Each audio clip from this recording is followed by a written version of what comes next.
Hello friends, आज आपकी CDB pedagogy की मैराथन क्लास होने जा रही है। आज पहली क्लास रहेगी मैराथन की। बहुत महत्वपूर्ण क्लास रहेगी। ऐसे ही इस टाइप के ही प्रश्न आपके पूछे जाएंगे CTET में।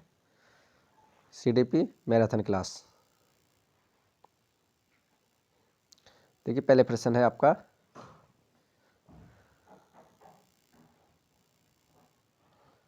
निम्नलिखित में से समाज के लिए शिक्षण को प्रदर्शित नहीं करता। निम्नलिखित में से कौन सा समाज के लिए शिक्षण में प्रदर्शित नहीं करता?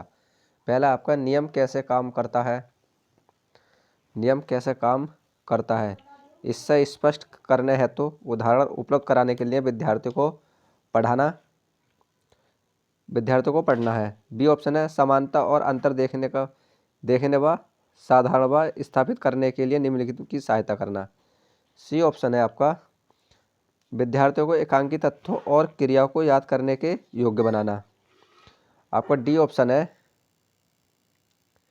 परिघटना या साधारण को अपने शब्दों में अभिव्यक्त करने के लिए विद्यार्थियों को कहना। तो कौन सा काम नहीं करता इसमें? अगर हम पहले नियम की बात करें कि नियम कैसे काम करता है, इसे स्पष्ट करने हैं तो उदाहरण उपलब्ध कराने के लिए विद्यार्थियों को पढ़ना, यानी को पढ़ाना है या पढ़ना है विद्यार्थियों को।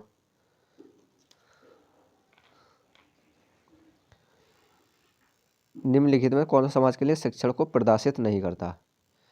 शिक्षण को प्रदर्शित नहीं करता। अच्छा, तो नियम कैसे काम करता है, इससे स्पष्ट करने हैं तो उदाहरण उपलब्ध कराने के लिए विद्यार्थियों को पढ़ना। हाँ, ये काम करता है, ठीक है। बी ऑप्शन है, समानता और अंतर देखने एवं साधारण सा स्थापित करने के लिए निम्नलिखित की सहायता करना। ये भी ठीक है। सी ऑप्शन है, विद्यार्थियों को एकांकी तत्वों और क्रियाओं को याद करने योग्य बनाना। ये आपका डी ऑप्शन है, परिघटना या अवधारणा को अपने शब्दों में अभिव्यक्त करने के लिए विद्यार्थियों को कहना। ये भी ठीक है।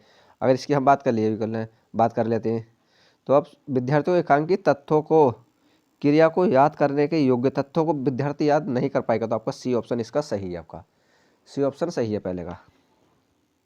नेक्स्ट प्रश्न आपका दूसरा प्रश्न है, शिक्षार्थी जो पहले सीख चुके हैं उसकी पुनरावृत्ति और प्रत्यय स्मरण में विद्यार्थियों की मदद करना महत्वपूर्ण है, क्योंकि नई जानकारी को पूर्व जानकारी से जोड़ना सीखने को समृद्ध बनाता है। अगर हम बात करें कि विद्यार्थी जो पहले सीख चुके हैं उसकी पुनरावृत्ति और प्रत्यय स्मरण को विद्यार्थियों की मदद करता है, महत्वपूर्ण है, क्योंकि नई जानकारी को पूर्व जानकारी से जोड़ना, नई जानकारी से पूर्व जानकारी को जोड़ने सीखने को समृद्ध बनाता है। यही आंसर आपका सही है। यही आंसर आपका सही है। नेक्स्ट प्रश्न,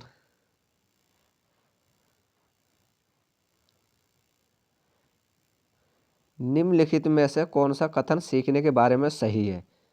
सीखना उस वातावरण में प्रभावी होता है जो संवेगात्मक रूप से सकारात्मक हो और शिक्षार्थियों को संतुष्ट करने वाला हो।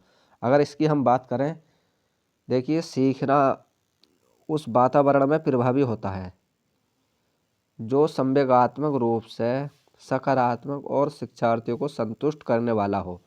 मतलब विद्यार्थी के हर चीज़ को, जिससे विद्यार्थी बच्चा समझ सके, पढ़ने में इंटरेस्टिंग ले, अच्छा वर्क करे, तो यही आपका ए ऑप्शन ही सही है इसमें। बाकी बी ऑप्शन देख लेते हैं, सीखने के किसी भी चरण में सीखना संवेदन को प्रभावित नहीं करता, तो ये नहीं करता। सीखना मूल रूप से मानसिक प्रक्रिया, ये भी नहीं है। इनमें से कोई नहीं। हाँ, देखिए, ए ऑप्शन ही ठीक है इसमें। चौथा प्रश्न है, एक बच्चा अतीत की समान परिस्थितियों में की गई क्रियाओं के आधार पर नई स्थिति के प्रति अनुक्रिया करता है। ये किससे संबंधित है? सीखने का सादृश्यता नियम, सीखने का प्रभाव का नियम, सीखने की प्रक्रिया या अभिवृत्ति का नियम। अगर हम इस प्रश्न की बात करें, सीखने का एक बच्चा अतीत की समान परिस्थितियों की अनुक्रियाओं के आधार पर नई स्थिति के प्रति अनुक्रिया करता है। मतलब परिस्थितियों के आधार पर बच्चा नई अनुक्रिया करता है, ये सबसे संबंधित क्या है? तो सीखने का प्रभाव का नियम, law of effect. B option इसका सही है, लॉ ऑफ इफेक्ट। नेक्स्ट,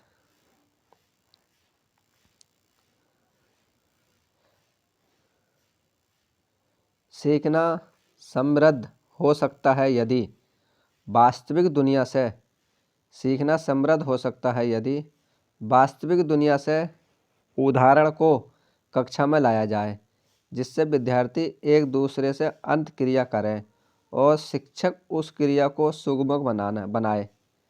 ये ऑप्शन ये बी है, कक्षा में अधिक से अधिक शिक्षण प्रकार का प्रयोग किया जाए, अगर तो ये तो नहीं हो सकता। शिक्षक विभिन्न प्रकार के व्याख्यानों स्पष्टीकरण का प्रयोग करें, ये भी नहीं हो सकता। कक्षा में अत्यधिक परीक्षाओं को अपेक्षित ध्यान दिया जाए, ये भी नहीं हो सकता। तो हमारा ए ऑप्शन सही है, क्योंकि वास्तविक दुनिया का उदाहरण कक्षा में लाया जाए जिसमें विद्यार्थी एक दूसरे से अंत क्रिया करें और शिक्षक उस क्रिया को सुगम बनाए। ये प्रश्न आपका बढ़िया है, अच्छा है, मतलब ए ऑप्शन इसका ठीक है। छठा प्रश्न, एक शिक्षक को अपने विद्यार्थी की क्षमताओं को समझने का प्रयास करना चाहिए। निम्नलिखित में से कौन सा क्षेत्र इस उद्देश्य के साथ संबंध है? शिक्षा समाजशास्त्र। देखिए प्रश्न कह रहा है आपकी फिर द्वारा, एक शिक्षक को अपने विद्यार्थियों की क्षमताओं को समझने, जो विद्यार्थी की क्षमता है उसको समझने प्रयास करना चाहिए। निम्न में कौन सा क्षेत्र इस उद्देश्य के लिए संबंध है? शिक्षा समाजशास्त्र या सामाजिक दर्शन, सोशल फिजियोलॉजी या आपका मीडिया मनोविज्ञान, मीडिया साइकोलॉजी या आपका शिक्षा मनोविज्ञान, एजुकेशन साइकोलॉजी। तो अगर हम इसकी बात कर लेते हैं छठे प्रश्न की, तो छठा कौन सा आपका? शिक्षा मनोविज्ञान, एजुकेशन साइकोलॉजी। आपका डी ऑप्शन इसका करेक्ट है, क्योंकि विद्यार्थियों को समझने का प्रयास करना चाहिए, निम्न उसमें क्षेत्र में संबंध में डालना चाहिए, किसमें? तो शिक्षा मनोविज्ञान में।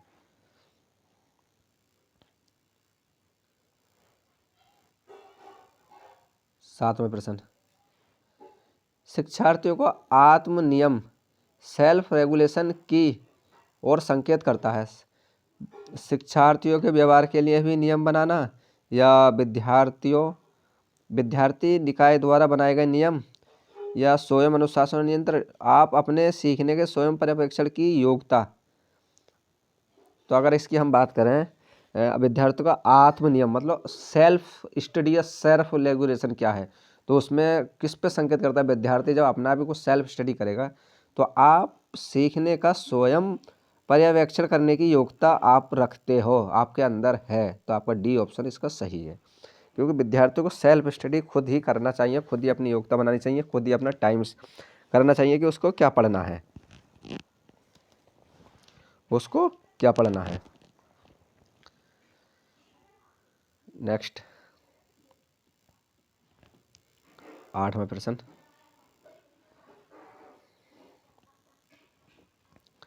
निम्नलिखित में से किस कथन को सीखने के लक्षण के रूप में नहीं माना जा सकता? नहीं माना जा सकता। तो सीख ना कुछ ऐसी चीज़ जो कुछ अनुभव के परिमाण स्वरूप घटित होती हो। व्यवहार का अध्ययन सीखना, अधिगम भी सीखने का एक हिस्सा है और सीखने का एक प्रक्रिया जो व्यवहार के मध्य करती है। तो अगर हम आठवें प्रश्न की बात कर लेते हैं, व्यवहार एक अध्ययन सीखना, तो हमारा बी ऑप्शन इसमें सही है, क्योंकि व्यवहार का अध्ययन सीखना नहीं है। बाकी अधिगम भी सीखने का एक हिस्सा है और सीखना एक प्रक्रिया जो व्यवहार को मध्य करती है।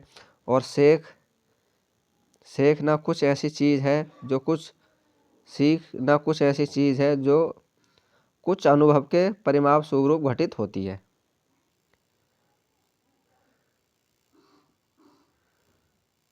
नवा प्रश्न,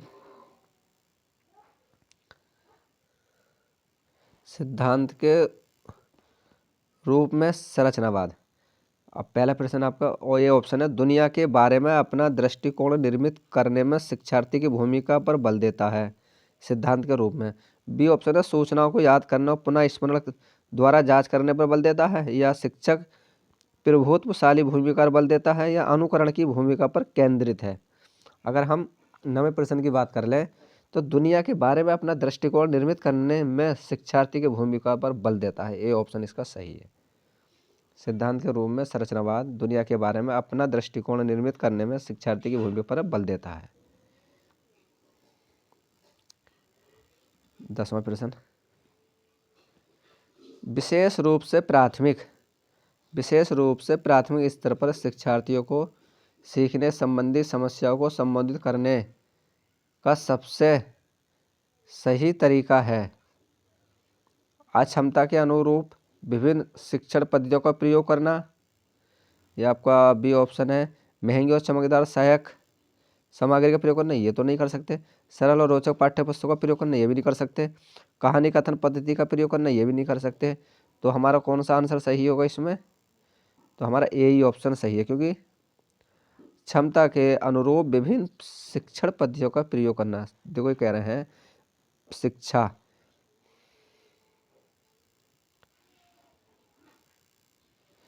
प्रश्न है आपका, विशेष रूप से प्राथमिक स्तर विद्यार्थियों को सीखने संबंधी समस्याओं को संबोधित करने का सबसे बेहतर तरीका क्या है?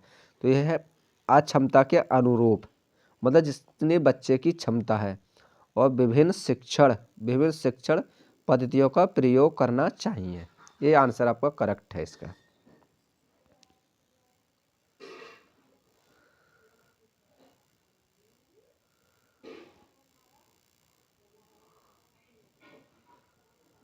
ग्यारहवां प्रश्न है, निम्न में से कौन सा कथन को सीखने की प्रक्रिया की विशेषता नहीं मानना चाहिए? तो शैक्षिक संस्थान के एकमात्र स्थान जहां अधिगम प्राप्त होता है, या सीखना एक व्यापक प्रक्रिया है, सीखना लक्ष्योन्मुखी होता है, अन्य अधिगम भी सीखने की प्रक्रिया है। अगर हम 11वें प्रश्न की बात करें तो ये हमारे नहीं, अगर करेक्ट हमें आंसर है तो शिक्षा शैक्षिक स्थान की एकमात्र स्थान जहां अधिगम प्राप्त होता है। ए ऑप्शन इसका सही है। ए ऑप्शन इसका सही है।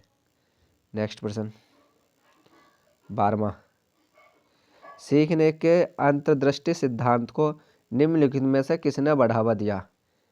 सीखने के अंतर्दृष्टि सिद्धांत, देखिए अंतर्दृष्टि सिद्धांत को ये देखना है आपको। सीखने का अंतर्दृष्टि सिद्धांत गेस्टाल्ट सिद्धांतवादी, पावलोव, जीन पियाजे, लेव वाइगोस्की। तो या लेव वाइगोस्की, तो इसके सीखने के अंतर्दृष्टि सिद्धांत की अगर बढ़ावा दिया तो आपका गेस्टाल्ट सिद्धांतवादी। ए ऑप्शन इसका सही है। 12वें का ए ऑप्शन सही है।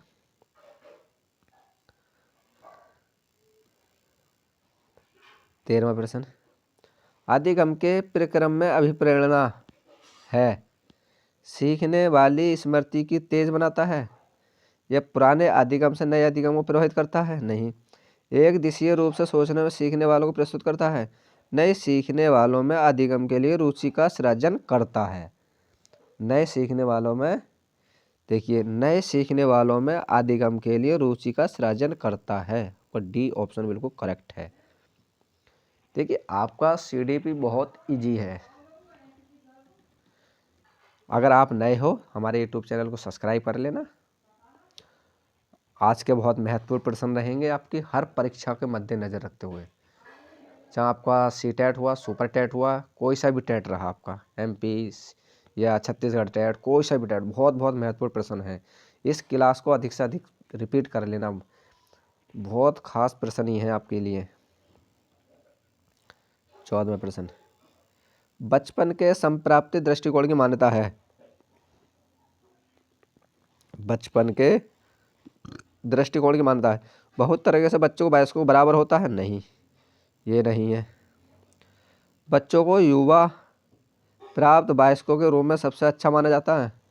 ये भी नहीं है। बचपन आधारित रूप से प्रतीक्षा अवधि है, बचपन वृद्धि व परिवर्तन की एक अनूठी अवधि है। तो ये ऑप्शन इसका सही है। डी ऑप्शन बिल्कुल करेक्ट है। 14वें का डी ऑप्शन बिल्कुल करेक्ट है, क्योंकि बचपन जो वृद्धि है एवं परिवर्तन की एक अनूठी अवधि है। नेक्स्ट प्रश्न 15वां, अल्पवयस्क बच्चों के अधिगम का क्रम में अभिभावकों की भूमिका होनी चाहिए? निषेधात्मक, अग्रसाक्रिय, संवेदनात्मक या उदासीन? अल्प वयस्क बच्चों के अधिगम का क्रम में अभिभावकों की भूमिका होनी चाहिए। क्या होनी चाहिए? अग्र सक्रिय, प्रोक्टिव। 15 का बी ऑप्शन करेक्ट है, प्रोक्टिव। 16वां, बच्चा किस प्रकार सीखता है? पुस्तकें पढ़कर, परिचर्चा प्रश्न पूछकर या कई प्रकार से।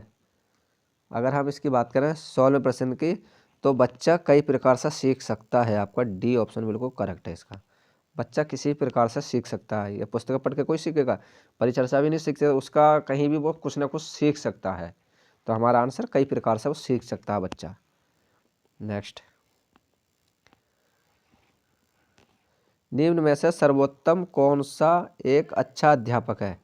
अध्यापन के लिए व्याख्यान विधि का प्रयोग करता है, प्राय प्रदर्शन के माध्यम से सिखाता है, या विद्यार्थी को सदैव सीखने के लिए प्रेरित करता है। प्रेरित तो हम बच्चों को कर नहीं सकते। अगर हम बच्चे को प्रेरित अध्यापन के लिए व्याख्यान विधि का प्रयोग करता है, व्याख्यान विधि या प्राय प्रदर्शन के माध्यम से सिखाता है, या सी ऑप्शन आपको विद्यार्थी को सदैव सीखने के लिए प्रेरित करता है। विद्यार्थी को सदैव अनुशासन में रखता है, अनुशासन तो इससे तो बच्चा नहीं सीख सकता। सर्वोत्तम अध्यापक बच्चों को सदैव सीखने के लिए नई से नई विधि, नए से नए प्रयोग करता है। तो मतलब सी ऑप्शन ही इसका सही है। प्रेरित मतलब जिज्ञासा। 17 में का सी आंसर सही है आपका। 18वां प्रश्न, एक अध्यापक की दृष्टि में कौन सा कथन सर्वोत्तम है? प्रत्येक बच्चा सीखता है, प्रत्येक बच्चा सीखता है, आपका कुछ बच्चे सीखते हैं, अधिकतर बच्चे सीखते हैं, या बहुत कम बच्चे सीखते हैं। तो अगर हम इसकी बात करें तो आप 18वें का ये ऑप्शन है, प्रत्येक बच्चा सीखता है। एक अध्यापक की दृष्टि में कौन सा कथन सर्वोत्तम है? तो प्रत्येक बच्चा सीखता है।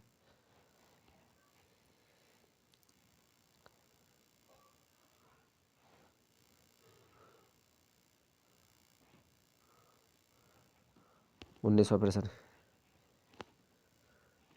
सीखने की प्रक्रिया में विद्यार्थी द्वारा की गई त्रुटियों के संबंध में आपकी दृष्टि में निम्न में से कौन सा कथन सर्वोत्तम है? विद्यार्थी को कभी भी त्रुटि नहीं करनी चाहिए। त्रुटि अधिगम प्रक्रिया का भाग है। विद्यार्थी का लापरवाही कार्य त्रुटियां होती है। कई विद्यार्थी त्रुटि कर सकता है।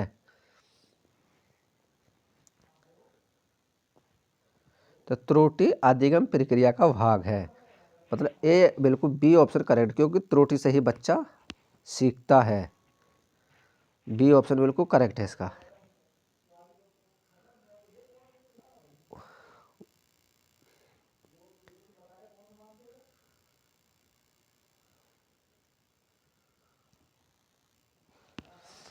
एक कॉलेज जाने वाली लड़की ने फर्श पर कोट फेंकने की आदत डाल दी। लड़की की माँ ने उससे कहा कि कमरे से बाहर जाओ और कोट को खूंटी पर टांगो। लड़की अगली बार घर में प्रवेश करती है, कोट को हाथ पर रखकर अलमारी की तरफ जाकर कोट को खूंटी पर टांग देती है। यह उदाहरण है श्रृंखलकता अधिगम का, या उद्दीपन अनुक्रिया अधिगम का, प्रत्ययम अधिगम का, या उपयुक्त सभी। अगर हम इसकी बात करें तो श्रृंखलकता अधिगम का मतलब क्रम से क्या क्या हमें करना चाहिए। श्रृंखलकता का अधिगम है ए बी के हिसाब से हमें, तो ये है कि उन्होंने पहले क्या काम करा, उसके बाद कहाँ करना है। तो आपका ए ऑप्शन बिल्कुल सही है इसका।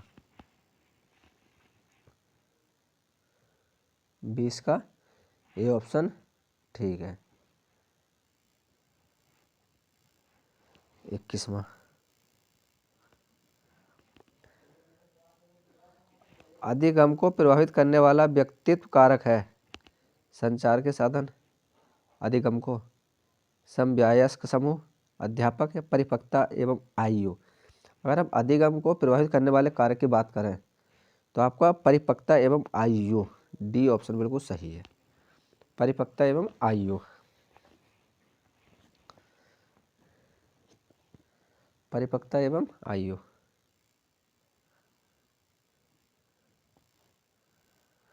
अधिगम निर्योक्ता का लक्षण है। अधिगम निर्योक्ता का लक्षण है भागने की प्रवृत्ति होना, अशांत ऊर्जावान का विध्वंसक होना या अवधान संबंधी बाधा विकर। तो क्या है अवधान संबंधी बाधा विकर। 22 का सी ऑप्शन बिल्कुल सही है। अभिप्रेरणा का अभाव नहीं हो सकता इसमें।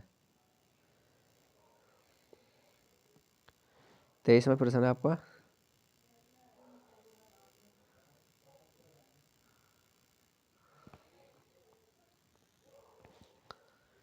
रचनात्मक लेख का नियोजन होना चाहिए। रचनात्मक लेख का नियोजन होना चाहिए केवल उन छात्रों के लिए जो कक्षा स्तर पर पढ़ते हैं, या केवल उन छात्रों के लिए जो लंबे भाग्य को लिख सकते हैं, केवल उन छात्रों के लिए जो समाचार पत्र लिखना चाहते हैं, या सभी छात्रों के लिए रचनात्मक लेख का नियोजन होना चाहिए। अगर हम 23वें प्रश्न की बात करें तो क्या है आपका ये सभी के लिए, क्योंकि उन छात्रों के लिए भी जो कक्षा स्तर पर पढ़ते हैं, और बी ऑप्शन है केवल उन छात्रों के लिए भी जो लंबे भाग्य को लिख सकते हैं, लिखना चाहते हैं, और सी ऑप्शन है केवल उन छात्रों के लिए जो समाचार पत्र के लिए लिखना चाहते हैं। यह डी या सभी के लिए। 24वां प्रश्न आपका, सीखने के लिए कौन सा कारक जो सीखने को प्रभावित करता है। शिक्षार्थी का शारीरिक एवं मानसिक स्वास्थ्य, प्रेरणा उपलब्धि का अभिप्रेरणा स्तर, उत्सुकता और इच्छा शक्ति, या उपयुक्त सभी। तो अगर हम बात करें 24 प्रश्न की, शिक्षार्थी का शारीरिक व मानसिक स्वास्थ्य ये भी ठीक है, प्रेरणा और उपलब्धि का अभिप्रेरणा स्तर ये भी ठीक है, उत्सुकता और इच्छा शक्ति ये भी आपका सही है। तो आपका डी ऑप्शन सही है, उपयुक्त सभी।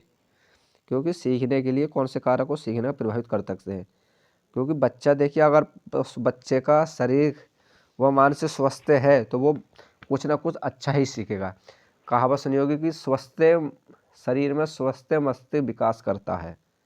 दूसरा प्रेरणा और उपलब्धि का अभिप्रेरणा स्तर ये भी सीखने को, और उत्सुकता और इच्छा शक्ति, बच्चे की जो उत्सुकता है और इच्छा शक्ति है तो कुछ भी अपने हुनर से कुछ ना कुछ कर सकता है, सीख सकता है। तो उपयोग सभी प्रश्न सही है इसके। 25वां प्रश्न, सीखने का सिद्धांत जो पूर्ण रूप से केवल अवलोकनीय व्यवहार पर आधारित है, सीखने के सिद्धांत से संबंध है। सीखने का सिद्धांत जो पूर्ण रूप से केवल अवलोकनीय व्यवहार का आधारित है, सीखने का सिद्धांत से संबंध है। विकासवादी, व्यवहारवादी, रचनावादी या संज्ञानवादी। तो अगर हम इसकी बात करें अवलोकनीय व्यवहार, तो क्या होगा हमारा 25 का बी ऑप्शन सही है, क्योंकि व्यवहारवादी।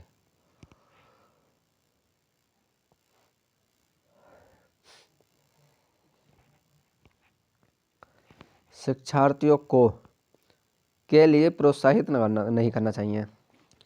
समूह कार्य में दूसरे विद्यार्थियों के साथ सक्रिय एक्टिव रूप से अंतक्रिया करने पर, या अधिक से अधिक पाठ्य सहगामी प्रक्रियाओं में हिस्सा लेने पर, या शिक्षक जो पूछ सकता है उन्हें सभी प्रश्नों के उत्तर याद करने पर, या कक्षा के अंदर और बाहर अधिक से अधिक प्रश्न पूछने पर।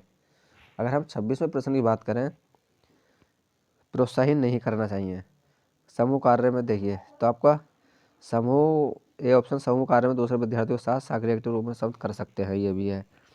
अधिक से अधिक पाठ्य सहगामी क्रियाओं में हिस्सा लेना, ये भी ठीक है। कक्षा के अंदर और बाहर अधिक से अधिक प्रश्न पूछने पर, शिक्षक जो पूछ सकते हैं उन्हें सभी प्रश्नों को याद करने पर, ये सही नहीं है।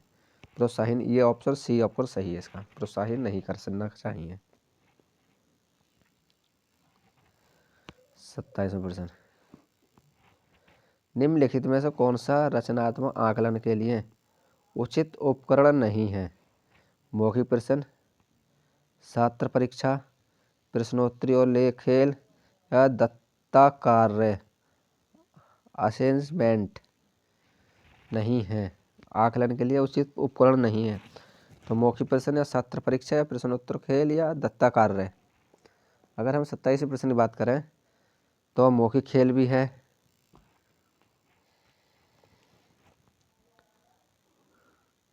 प्रश्नोत्तर खेल भी है, दत्ता कार्य मतलब छात्र परीक्षा, ये ऑप्शन सही है।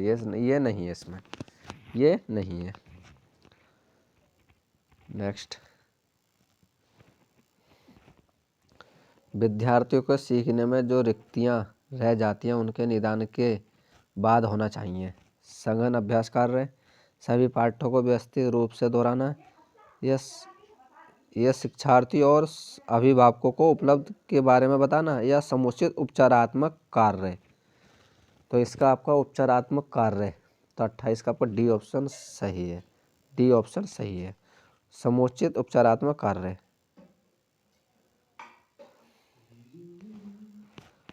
निम्न में से कौन सा शिक्षण टीचिंग स्किल कुशलता से संबंधित है? टीचिंग स्किल कुशलता से संबंधित है। श्याम पट पर लिखना, प्रश्नों को हल करना, या प्रश्न पूछना, या ये सभी। अगर हम 29वें प्रश्न की बात करें तो ये सभी हमारे टीचर स्किल के लिए हैं। आपका डी ऑप्शन सही है।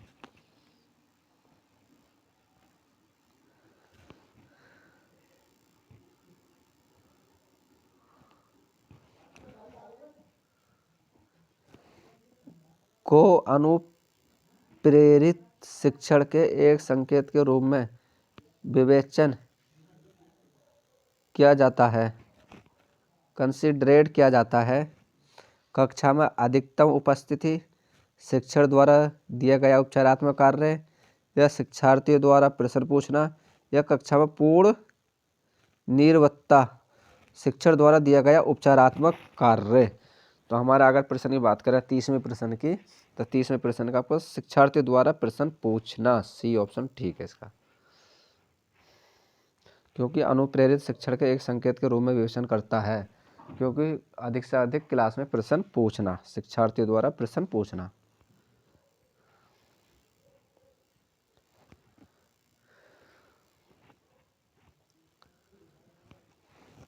आप एक अति सक्रिय बालक, हाइपर एक्टिव चाइल्ड को कैसे सही दिशा में लाएंगे? उसे पहली पंक्ति में बैठाने तथा उस पर कड़ी नज़र रखेंगे, या उसे कक्षा के कोने में बैठा रहने की जगह निर्धारित करेंगे, या उसे श्यामपट्ट अधिक साफ करने का काम करेंगे, या उपयुक्त में से कोई नहीं? अगर हम 31वें प्रश्न की बात करें तो उसे श्यामपट्ट अधिक साफ करने का काम करेंगे, सी ऑप्शन इसका सही है।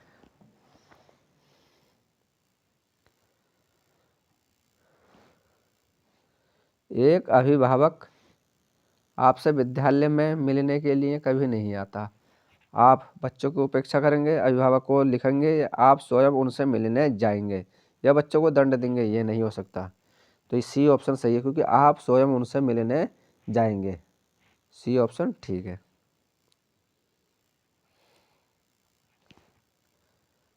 बच्चों की जिज्ञासा शांत करनी चाहिए। जब शिक्षक फुर्सत में हो, जब विद्यार्थी फुर्सत में हो, कुछ समय के पश्चात, तत्काल जब विद्यार्थी द्वारा जिज्ञासा की गई हो। तो आपका डी ऑप्शन सही है, डी ऑप्शन सही है इसका।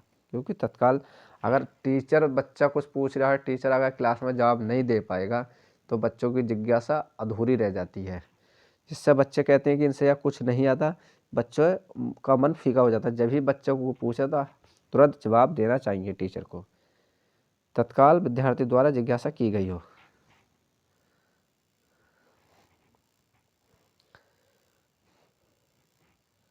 शिक्षकों को ज्ञान होना चाहिए अध्यापक विषय का, बाल मनोविज्ञान का, शिक्षा साहित्य का, या अध्यापक विषय एवं बाल मनोविज्ञान का? अगर हम 34वें प्रश्न की बात करें तो अध्यापक विषय एवं बाल मनोविज्ञान का, डी ऑप्शन सही है। क्योंकि अध्यापक का अपना जो विषय है उस पर, और बाल मनोविज्ञान का भी ज्ञान होना चाहिए टीचर को। शिक्षक एवं विद्यार्थी के मध्य संबंध होना चाहिए, स्नेह का, विश्वास का, सम्मान का, या सभी? तो अगर है उसकी बात है, स्नेह का भी होना चाहिए, विश्वास का भी, सम्मान का भी, और ये सभी। टी और सही है सब सभी।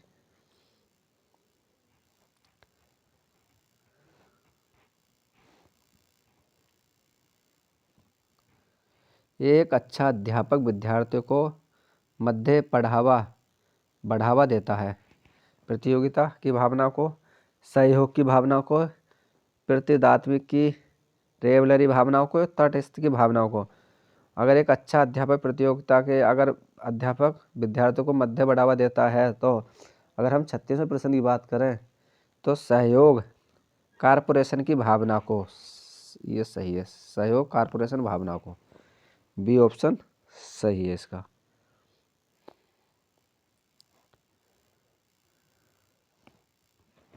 बच्चों में नैतिकता की स्थापना के लिए सर्वोत्तम मार्ग है। उन्हें धार्मिक पुस्तकें पढ़ाना चाहिए? नहीं।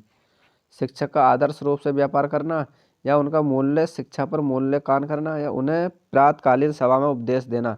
तो ये भी नहीं हो सकता। आप बताइए बी और सी में कौन सा प्रश्न आपका करेक्ट होगा, सही है? अब आप करिए।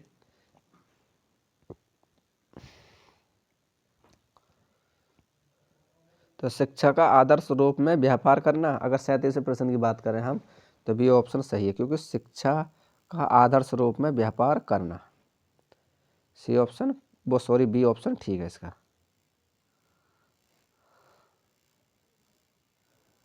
38वां प्रश्न है, निम्न में से कौन सा कथन शिक्षण के बारे में सत्य नहीं है? शिक्षण में सुधार किया जा सकता है, शिक्षा औपचारिक व अनौपचारिक है, शिक्षण विज्ञान के साथ साथ कला भी है, शिक्षण अनुदेशन है। शिक्षण अनुदेशन है। अगर हम 38वें प्रश्न की बात करें, ये भी सही है, ये भी सही है, ये भी सही है। डी ऑप्शन ये नहीं है, मतलब यही आंसर सही है इसका। क्योंकि देखो शिक्षा में सुधार किया जा सकता है, शिक्षा औपचारिक व अनौपचारिक है, शिक्षण विज्ञान के साथ साथ कला भी है, तो शिक्षा अनुदेशन नहीं है, बाकी ये सब है शिक्षा।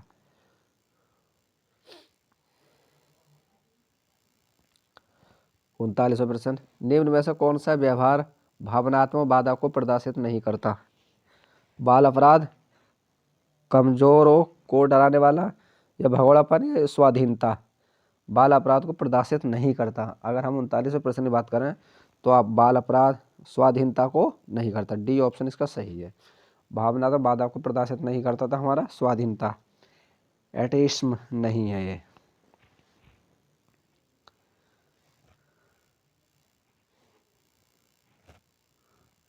40वां प्रश्न आपका, आपकी कक्षा के कुछ छात्र प्रति मेधावी हैं, आप उन्हें किस तरह पढ़ाएंगे?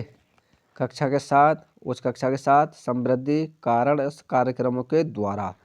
अगर हम 40वें प्रश्न की बात करें, तो आपका सी ऑप्शन सही होगी, समृद्ध कारण व कार्यक्रमों के द्वारा, मतलब सभी बच्चों के साथ एक साथ सभी प्रोग्राम में एक साथ पढ़ाएंगे हम उसको।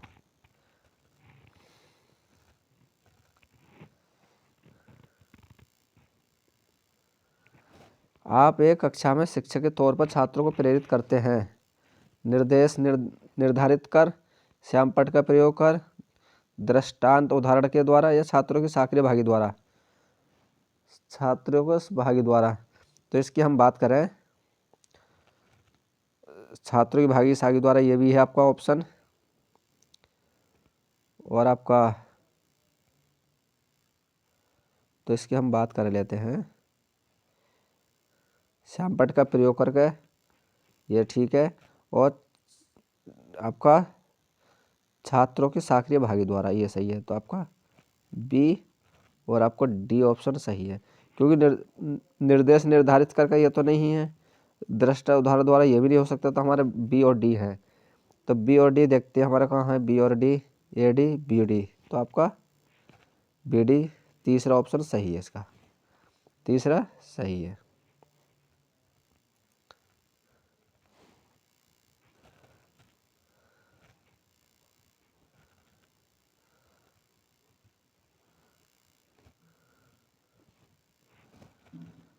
नेक्स्ट प्रश्न,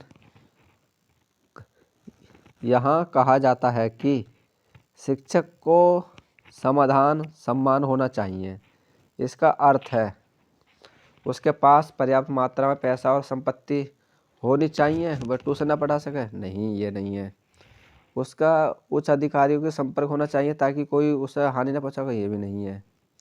उसे पर्याप्त ज्ञान होना चाहिए ताकि छात्रों की समस्या को हल कर सके, ये भी नहीं हो सकता। उसकी उसके छात्रों के बीच अच्छी पैठ होनी चाहिए ताकि आदि कारण उसके विरुद्ध कोई, ये नहीं हो सकता हमारा कौन सा, उसे पर्याप्त ज्ञान होना चाहिए ताकि छात्रों की समस्या को हल कर सके। तो अगर हम इसकी बात करें, तो आपका सी ऑप्शन सही है। 42 का आपका सी ऑप्शन सही है, क्योंकि उसे अच्छा ज्ञान होना चाहिए ताकि छात्रों की समस्या को हल कर सके। सी ऑप्शन ठीक है इसका। 43वां प्रश्न, निम्नलिखित में से कौन सी विशेषता आंतरिक रूप से अभिप्रेरित बच्चों के लिए सही नहीं है? उसे कार्य करने में आनंद आता है, ये सही है। उसे कार्य करते समय उच्च स्तर की ऊर्जा प्रदर्शित करते हैं, हाँ। वे चुनौती भरे कार्यों में पसंद करते हैं, वे हमेशा सफल होते हैं। अगर हम 43 प्रश्न की बात करें तो ये भी ठीक है, ये भी ठीक है, ये भी सही है। वे हमेशा सफल होते, ये नहीं है। इसका तो आपका डी ऑप्शन ही सही है, क्योंकि पूछा गया निम्न कौन सा विशेष आंतरिक रूप से अभिप्रेत बच्चों के लिए सही नहीं, मतलब सही नहीं को इसको हम कर दो ख़त्म। अगर ये पूछे नहीं सही है तो उसे कार्य करने में आनंद आता है, वे कार्य करते समय उच्च स्तर की ऊर्जा प्रदर्शित करते हैं और वे चुनौती भरे कार्यों को पसंद करते हैं। अगर इसमें कर दो कि नहीं है, आपको नहीं है तो आप वे हमेशा सफल होते हैं, ये आपका नहीं है इसमें। 44वां प्रश्न, यदि कुछ विद्यार्थी कक्षा में अध्ययन की चिंता वृद्धि में नहीं है तो आप उन्हें अध्ययन के लिए बाध्य करेंगे? नहीं, बाध्य तो नहीं कर सकते, उन्हें डांट नहीं सकते। उन्हें विद्यार्थियों को कक्षा छोड़ने को कहेंगे? ये भी नहीं कर सकते हम। उन्हें चेतावनी देंगे कि आवश्यक अध्ययन करें, नहीं तो आप प्रधान अध्यापक को सूचित करेंगे? ये भी नहीं कर सकते हम, ये भी नहीं कर सकते। उन्हें उनकी रुचि अथवा अपने विषय के अनुसार रुचिपूर्ण चीज़ें उनको बताएंगे। तो आपका 44 का डी ऑप्शन सही है। 45वां प्रश्न है, किसी उद्दीपन के अंतर दिए जाने से व्यवहार में होने वाला अस्थायी परिवर्तन कहलाता है? अभ्यासता, प्रशिक्षित, अधिगम, अस्थायी अधिगम, अभिप्रेरणा। अगर हम 45वें प्रश्न की बात करें तो क्या कहलाता है आपका?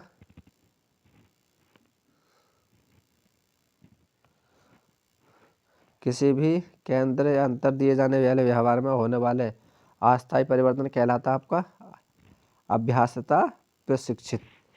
ये ऑप्शन इसका सही है।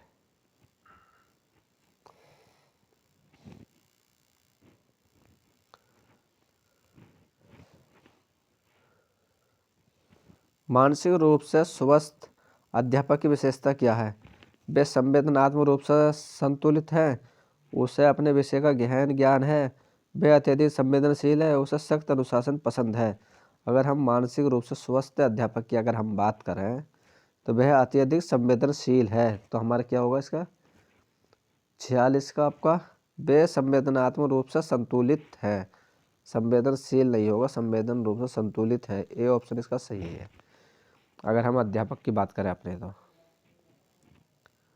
47वां प्रश्न है, संज्ञानात्मक विकास का अर्थ है सभी योग्यता का विकास, बच्चों का विकास, शारीरिक कौशल का विकास या व्यक्तिगत विकास? संज्ञानात्मक विकास का अर्थ है, क्या अर्थ है? सभी योग्यता का विकास, सभी योग्यता का विकास। ए ऑप्शन इसका सही है, ये ऑप्शन ठीक है इसका।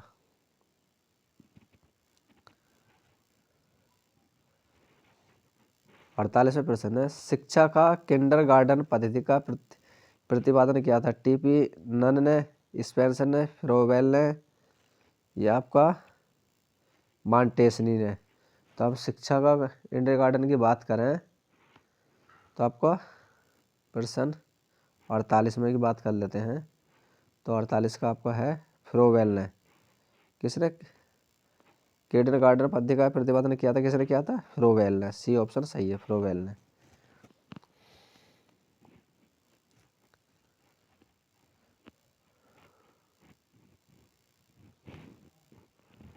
पुरस्कार एवं दंड है सकारात्मक प्रेरक, पुरस्कार सकारात्मक या स्वाभाविक प्रेरक या क्रियात्मक प्रेरक या अर्जित प्रेरक? तो क्या आपका क्रियात्मक प्रेरक है, क्रियात्मक प्रेरक। सी ऑप्शन सही है, पुरस्कार एवं दंड क्रियात्मक प्रेरक है। क्या है आपका? क्रियात्मक प्रेरक है।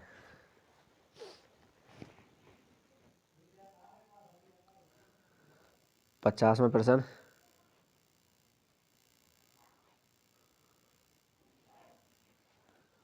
सकारात्मक दंड पॉजिटिव पनिशमेंट का निम्न में से कौन सा उदाहरण है? सकारात्मक दंड यानी पॉजिटिव पनिशमेंट का निम्न में से कौन सा उदाहरण है? मित्रों के द्वारा उपहास, मित्रों के साथ समय बर्बाद करना या मित्रों के साथ उपहास। अगर हम बात करें तो मित्रों के साथ उपहास या समय बर्बाद करना, ये नहीं हो सकता है। सब ये भी है। ये उपयुक्त सभी तो हमारे मित्रों के साथ उपहास, क्योंकि सकारात्मक दंड का निम्न में से कौन सा उदाहरण है? मित्रों के साथ उपहास। ये ऑप्शन इसका सही है। 51वां प्रश्न है, 5 वर्ष का राजू अपनी खिड़की के बाहर तूफान को देखता है। बिजली चमकती है और कड़कड़ाने की आवाज़ आती है। फिर कुछ देर शांति के पश्चात बिजली कड़कती है। राजू बिजली की गर्जन सुनकर उछलता है।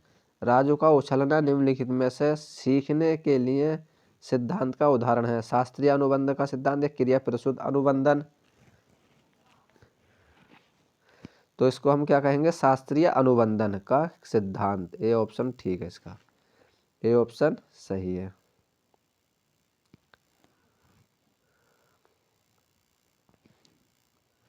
निम्न में से कौन सा कथन अभिप्रेरणा का एक सक्रिय के संदर्भ में उपयुक्त नहीं है? ये व्यक्ति को लक्ष्य की ओर ले जाता है, या ये व्यक्ति की शारीरिक आवश्यकता को संतुष्टि करता है, या मनोवैज्ञानिक आकांक्षा को प्राप्त करने में सहायता करता है। तो ये व्यक्ति को लक्ष्य की ओर ले जाता है, ये सही है। ये व्यक्ति की शारीरिक आवश्यकता को संतुष्टि करता है, ये ठीक है। ये शक्ति को अभिप्राय स्थिति से दूर रखता है, ये भी ठीक है। तो हमारा ये मनोविज्ञान आकांक्षा को प्राप्त करने में सहायता करता है, ये सही नहीं है। सी ऑप्शन इसका सही है। सी ऑप्शन सही है। नेक्स्ट प्रश्न, विद्यार्थियों की अभिवृत्तियों में परिवर्तन के लिए निम्न में से किस विधि का प्रयोग अध्यापक को नहीं करना चाहिए? किस विधि का प्रयोग अध्यापक को नहीं करना चाहिए? दबाव से किसी बात पर विचार के लिए राजी करना, नहीं, ये नहीं कर सकते। बस किसी विचार को दोबारा अथवा दृढ़पूर्वक व्यापार करना, ये सही है। किसी प्रशासनिक व्यक्ति के द्वारा समर्थन व स्वीकृत करना, ये सही है। और मतलब ये पूछा कि विद्यार्थियों के सब अभिप्रेरियों के परिवर्तन के लिए निम्न में से किस विधि का प्रयोग अध्यापक को नहीं करना चाहिए? तो हम ये ऑप्शन इसका ही ये ऑप्शन ही सही है, क्योंकि दबाव से हम किसी भी बात या विचार के लिए राजी नहीं कर सकते बच्चे को। बाकी बी ऑप्शन देखते, किसी विचार को दोहराना अथवा दृढ़तापूर्वक व्यवहार है, ये भी सही है। विद्यार्थी कर सकता है किसी भी प्रशासनिक व्यक्ति के द्वारा समर्थन व स्वीकृत या संदेश के साथ सहचार्य स्थापित करना। आपको 53 का ए ऑप्शन ही ठीक है इसमें। 54वां प्रश्न है आपका, बाहरी अभिप्रेरणा से समावेशित किया जाएगा। अगर हम 54वें प्रश्न की बात करें तो बाहरी अभिप्रेरणा से समावेशित किया जाएगा प्रशासन एवं दोषारोपण, या प्रतिद्वंद्विता, पुरस्कार एवं दंड, या परिणाम का ज्ञान। तो ये भी अगर हम इसकी बात कर लें, बाहरी अभिप्रेरणा से समावेशित किया जाएगा तो प्रशंसा एवं दोषारोपण, ये भी सही है, ए ऑप्शन भी ठीक है। और प्रतिद्वंद्विता का ये भी ठीक है, आपका बी ऑप्शन भी सही है। और आपका पुरस्कार एवं दंड, ये भी ठीक है, सी ऑप्शन भी। और परिणाम का ज्ञान, आपका डी ऑप्शन भी सही है। तो मतलब ये सभी प्रश्न सही हैं, ये सब सही हैं। 55वां प्रश्न है आपका, क्रिस्टीना अपने कक्षा को क्षेत्र भ्रमण पर ले जाती है और वापस आने पर विद्यार्थियों को सात भ्रमण पर चर्चा कराती है। वह की ओर संकेत करता है। सीखने के लिए आकलन, आकलन के लिए सीखना, या आकलन का सीखना। अगर हम 55 प्रश्न की बात करें 55 की, तो हमारा सीखने के लिए आकलन। तो ए ऑप्शन बिल्कुल करेक्ट है इसका, ये ऑप्शन करेक्ट है। नेक्स्ट, समायोजन से तात्पर्य स्वयं का विभिन्न परिस्थितियों में अनुकूलन करना है ताकि संतुष्टि किया जा सके दूसरों को, प्रेरकों को, उद्देश्य को या आवश्यकताओं को। तो हम प्रेरकों या उत्प्रेरकों या आपका उद्देश्य को, तो आवश्यकताओं को। तो डी ऑप्शन बिल्कुल करेक्ट है इसका, डी ऑप्शन बिल्कुल करेक्ट है। 57 प्रश्न बात है, व्यक्ति पर्सनैलिटी स्थायी समायोजन है। व्यक्तित्व पर्सनैलिटी स्थायी समायोजन है, पर्यावरण के साथ, जीवन के साथ, प्रवृत्तियों के साथ, ये सभी। तो ये क्या होगा, ये सब सभी है। डी ऑप्शन बिल्कुल सही है, सभी है, ये भी है, ये भी है, ये भी है, सब सही है। 58वां प्रश्न है, संवेगों की उत्पत्ति होती है। संवेगों मूल प्रवृत्तियों से, गत्यात्मक क्रियाओं से, पोषण से। अगर हम संवेगों की उत्पत्ति की बात कर रहे हैं तो किससे होती है, मूल प्रवृत्तियों से। ए ऑप्शन बिल्कुल सही है, मूल प्रवृत्तियों से। 59वां है, मैकडूगल के अनुसार मूल प्रवृत्ति जिज्ञासा का संबंध कौन सा संवेग है, भय, घृणा, आचार्य या भूख। तो कौन सा सही है आपको, आचार्य। सी ऑप्शन बिल्कुल सही है इसका। सीखने के नियम को प्रतिपादक हैं। सीखने के नियम के प्रतिपादक कौन है, बात कर लेते फ्राइड, स्किनर, थॉर्नडाइक या एडलर। अगर सीखने के प्रतिपादक की अगर हम बात कर लें, सीखने के प्रतिपादक की अगर हम बात कर लें तो कौन है, थॉर्नडाइक। सी ऑप्शन सही है, थॉर्नडाइक, थॉर्नडाइक सी।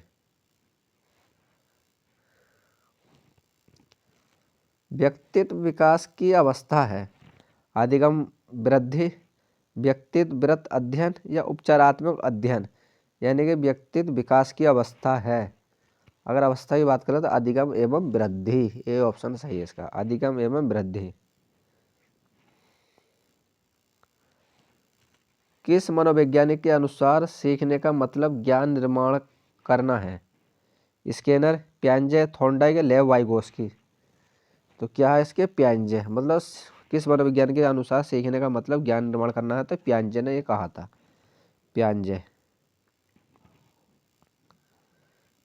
अधिगम का व्यावहारिक सिद्धांत निम्न में से है, संबंध प्रतिक्रिया का सिद्धांत, स्किनर का क्रिया प्रसूत अधिगम का सिद्धांत। अगर हम 63वें प्रश्न की बात कर लें, या प्रबल का सिद्धांत। 63 की अगर हम बात करें प्रश्न की, तो आपका ए भी सही है, बी भी सही है, ए ऑप्शन भी सही है, बी ऑप्शन भी सही है इसका, और आपका सी प्रश्न भी सही है। तो आपका डी ऑप्शन उपयुक्त सब सही है, सब सही है।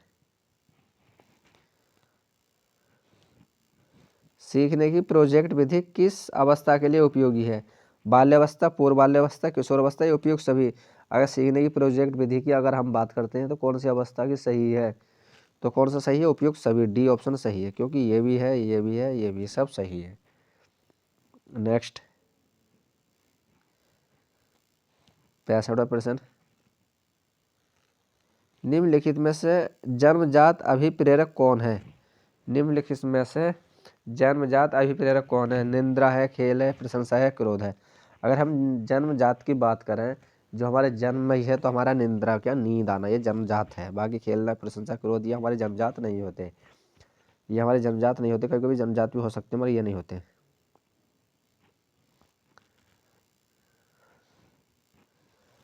शिक्षण अधिगम प्रक्रिया को प्रारंभ करने से पहले एक कुशल अध्यापक को क्या करना चाहिए, छात्र को दंडित करना चाहिए, ये नहीं कर सकते। चुटकुले सुनाने चाहिए, ये नहीं कर सकते।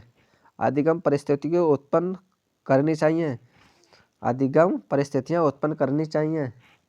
अगर हम 66वें प्रश्न की बात करें तो सी ऑप्शन सही है, क्योंकि अधिगम परिस्थितियाँ उत्पन्न करनी चाहिए।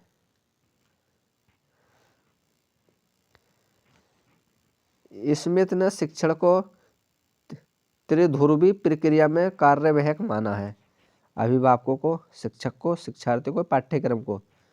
तो अगर हम 67वें प्रश्न की बात करें तो कौन सा, शिक्षक, त्रिभुवी प्रक्रिया में शिक्षक, बी ऑप्शन सही है।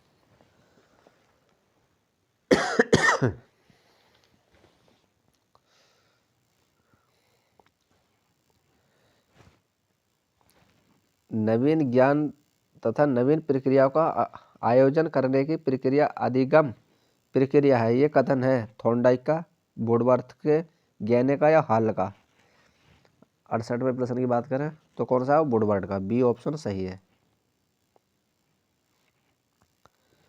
69 तत्परता का नियम किसने दिया था, पावलाव ने, एबिंगहाउस ने, या थॉर्नडाइक ने, या स्किनर ने। अगर तत्परता के नियम की बात करें, सभी को रिपीट होगा, तत्परता का नियम किसने, थॉर्नडाइक ने, सी ऑप्शन सही है, थॉर्नडाइक ने। रोस के संवेग को कितने प्रकारों में बांटा था? कितने प्रकार के उसमें बांटा था रोस के संवेगों को? 2, 3, 4, 5। तो कितने बांटा था? बी 3 में।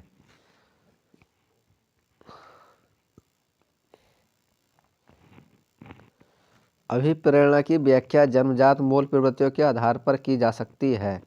ये किसने कहा था? मैकडूगल ने, कार्ट लेविल ने, या फ्राइड ने, या स्किनर ने? किसने कहा था? अगर हमारा 71 प्रश्न की बात है, अभिप्रेरणा की व्याख्या जन्मजात मूल प्रवृत्तियों के आधार पर की जा सकती है, तो ये किसने कहा था? किसने कहा था? मैकडूगल ने।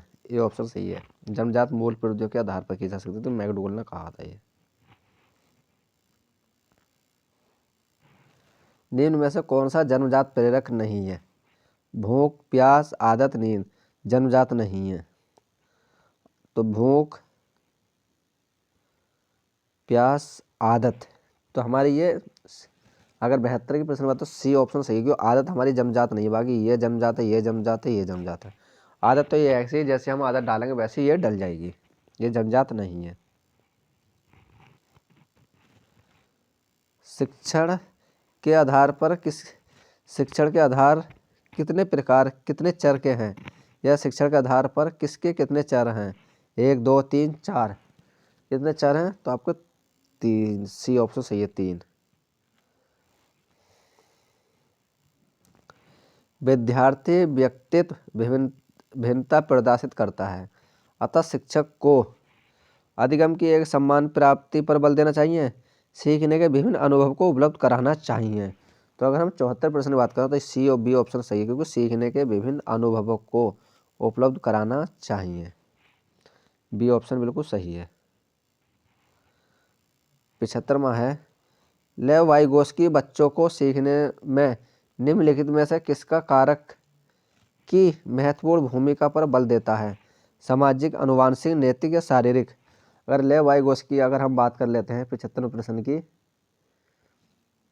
तो आपका सामाजिक, लेव वाइगोस्की ने सामाजिक पर ज़्यादा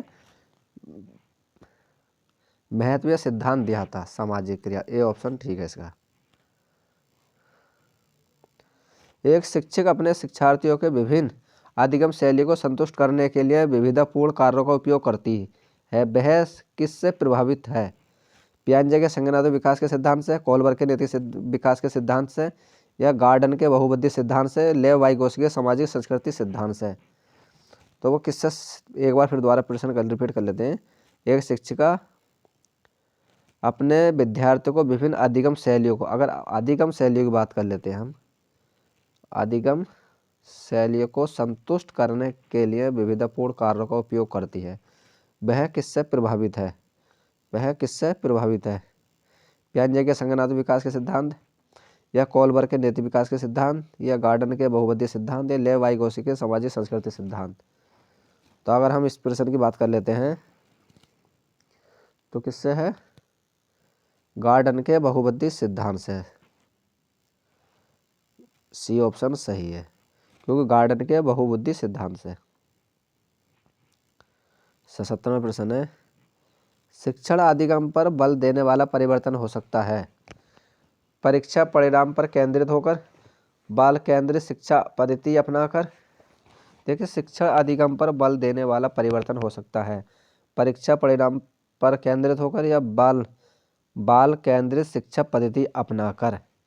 रटने को प्रोत्साहित करके, ये तो नहीं हो सकता। अगर शिक्षण की तकनीक अपनाकर, तो अगर हम 77 प्रश्न की बात करें तो ये भी नहीं हो सकता। तो हमारा बाल केंद्रित शिक्षा पद्धति अपनाकर, बी ऑप्शन बिल्कुल सही है इसका।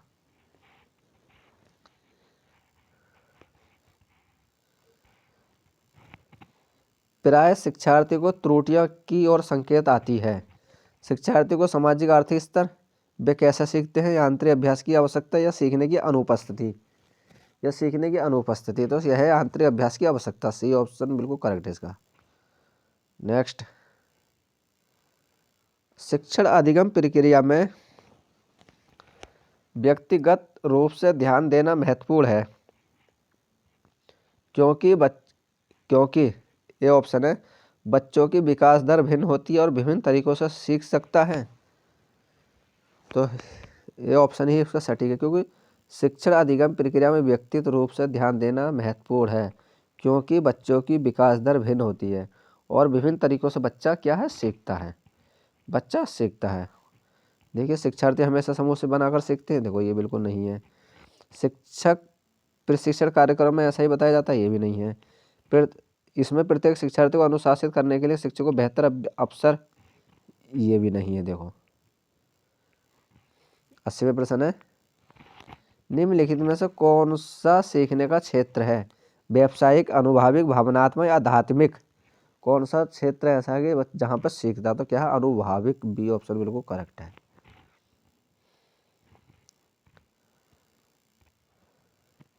सीखने से संबंधी नियोक्ताएं सामान्य है, लड़कियों की तुलना में अधिकतम लड़कों को पाई जाती है, ये नहीं है। अधिकतम उन बच्चों में पाई जाती है जो शहरी क्षेत्रों की अपेक्षा ग्राम क्षेत्रों में संबंध रखती है, ये भी नहीं है। उन बच्चों में पाई जाती है विशेषता जिनके पौत्रिक अभिभावक इस प्रकार की समस्याओं से ग्रसित होते हैं, या औसत से श्रेष्ठ बुद्धिलब्धि वाले बच्चों में पाई जाती है। अगर हम 81वें प्रश्न की बात करें तो सी ऑप्शन क्या सही है, क्योंकि उसमें पाई जाती है विशेषता जिनके पौत्रिक अभिभावक इस प्रकार की समस्या को ग्रसित होते हैं। सीखने संबंधी नियोक्ताएं समानता।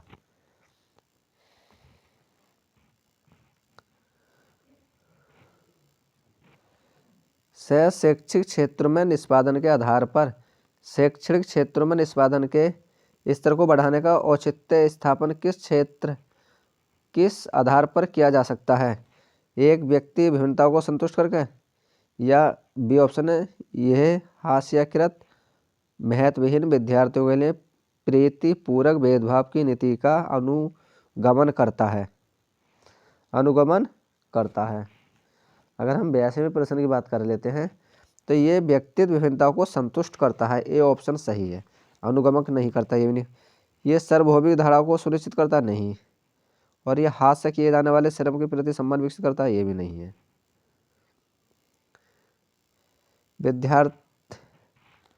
विद्यार्थियों को पोर्टफोलियो के लिए सामग्री का चयन करते समय का जरूर होना चाहिए। विद्यार्थियों का समावेशन, अभिभावक का समावेशन, या विद्यार्थियों को बहिष्कार, या अन्य शिक्षकों का समावेशन?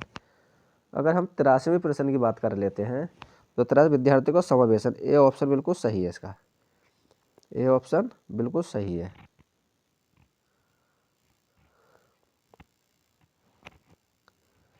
वे विद्यार्थी जो समृद्ध ज्ञान और शैक्षिक दक्षता की हार्दिक शिक्षा प्रदर्शित करता है, उसके पास होता है निष्पादन परिहार अभिविन्यास, कार्य परिहार अभिविन्यास, नैपुणता अभिविन्यास, या निष्पादन उपागम अभिविन्यास? अगर हम 84 प्रश्न की बात कर लेते हैं तो आपका निष्पादन उपागम अभिविन्यास, डी ऑप्शन सही है, क्योंकि वे विद्यार्थी जो समृद्ध ज्ञान और शैक्षिक दक्षता की हार्दिक इच्छा प्रदर्शित करते हैं, उनके पास होता है निष्पादन उपागम के अभिविन्यास।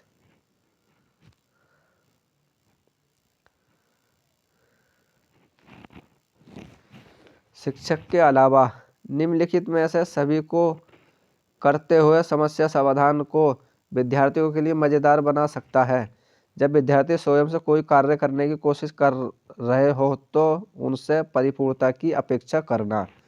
अगर हम 85 प्रश्न की बात कर लेते हैं, 85 प्रश्न की, तो हमारा ए ऑप्शन ही सही है, क्योंकि जब विद्यार्थी स्वयं से कोई कार्य करने की कोशिश कर रहा हो तो उनसे परिपूर्ण की अपेक्षा कर लेनी चाहिए। ए ऑप्शन ही बिल्कुल सटीक है। मुक्त अंत वाली सामग्री उपलब्ध कराना, ये भी नहीं है। मुक्त खेल के लिए समय देना, ये भी नहीं है। सृजनात्मक चिंतन के लिए असीमित अवसर उपलब्ध करना, असीमित नहीं, ये भी नहीं है सब।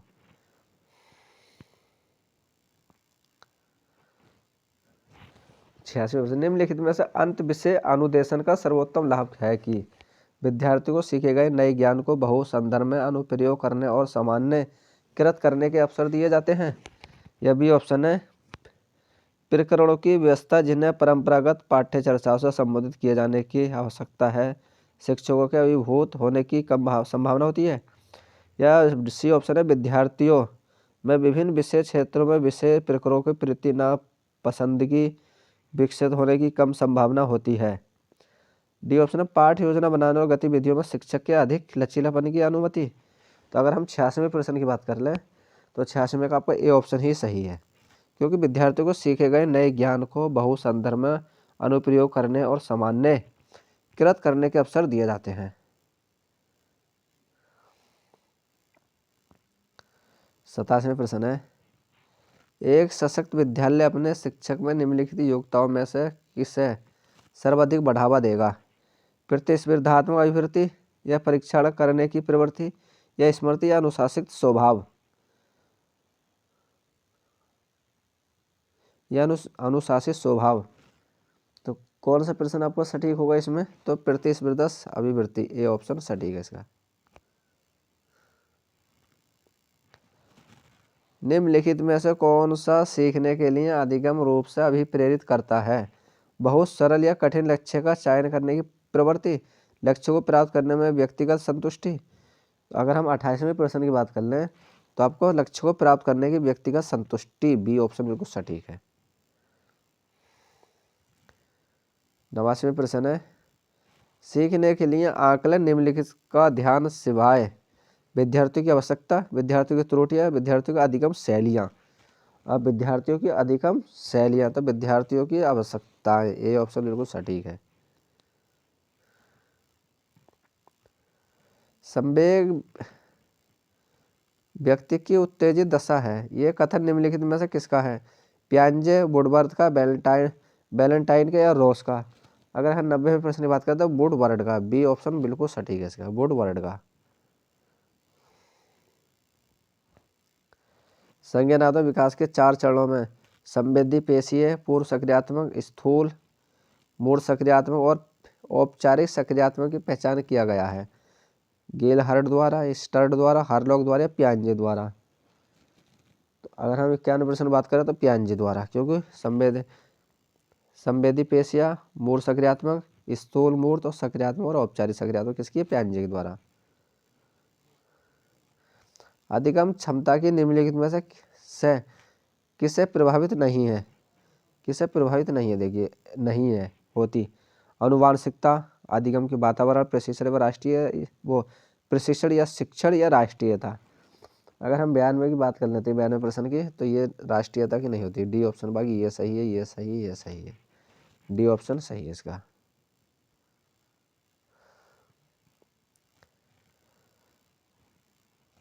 किस अधिगम मनोविज्ञानी ने बल अधिगम विकास में पुरस्कार को महत्व नहीं दिया? पुरस्कार को महत्व नहीं दिया था। थार्नडाइक को, पावलाव को, स्किनर को, गोथरी को। मतलब इन्होंने पुरस्कार को महत्व नहीं दिया था। तो किसने दिया था? गोथरी ने। तो डी ऑप्शन इसका सही है, गोथरी ने नहीं दिया था। निम्नलिखित में से किस एक शिशु के अधिगम को सहायता नहीं मिलती?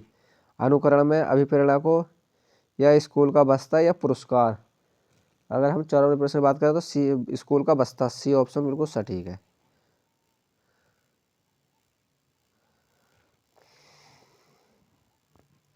सीखने का प्राथमिक मूलभूत नियम संबंधित है अभ्यास कार्य पे परिमाण की अवस्था से, या प्रशंसा से, या आपका तत्परता से? सीखने का प्राथमिक मूलभूत नियम संबंधित है किससे? तो हमारा तत्परता से है, तत्परता से। आपका डी ऑप्शन बिल्कुल सटीक है, तत्परता से। सीखने की प्रक्रिया को प्रभावित करने वाला कारक, सीखने की प्रक्रिया को प्रभावित करने वाला कारक क्या? अनुकरण है, प्रशंसा, जिंदा, या प्रतियोगिता, या ये सभी?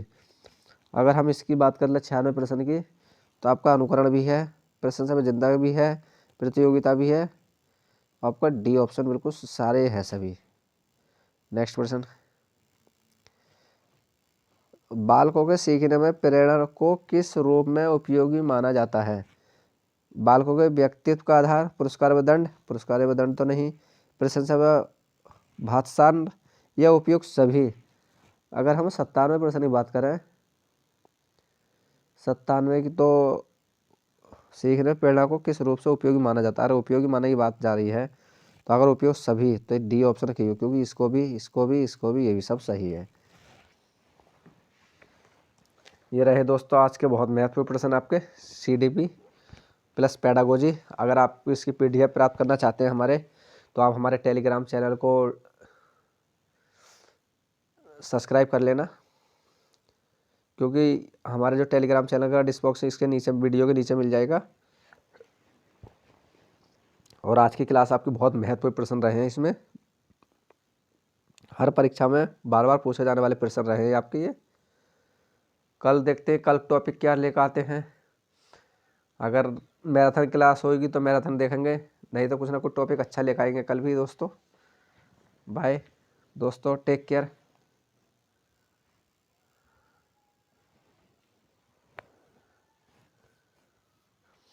क्लास ज़्यादा बड़ी नहीं करी थी हमने, छोटी क्लास कर दी क्योंकि 100 प्रश्न थे। अगर 100 प्रश्नों को हम सही से और धीरे से पढ़ाते तो भाई 1.5 या 2 घंटे क्लास होने जाती। इसलिए ज़्यादा समय का अभाव ना देके आपको छोटी क्लास ही करा दी प्रश्न, और बहुत महत्वपूर्ण प्रश्न रहेंगे वाले। इस क्लास को अधिक से अधिक बार 2 या 3 बार रिपीट कर लेना, बहुत बहुत महत्वपूर्ण प्रश्न रहेंगे दोस्तों ये। बाय दोस्तों, टेक केयर।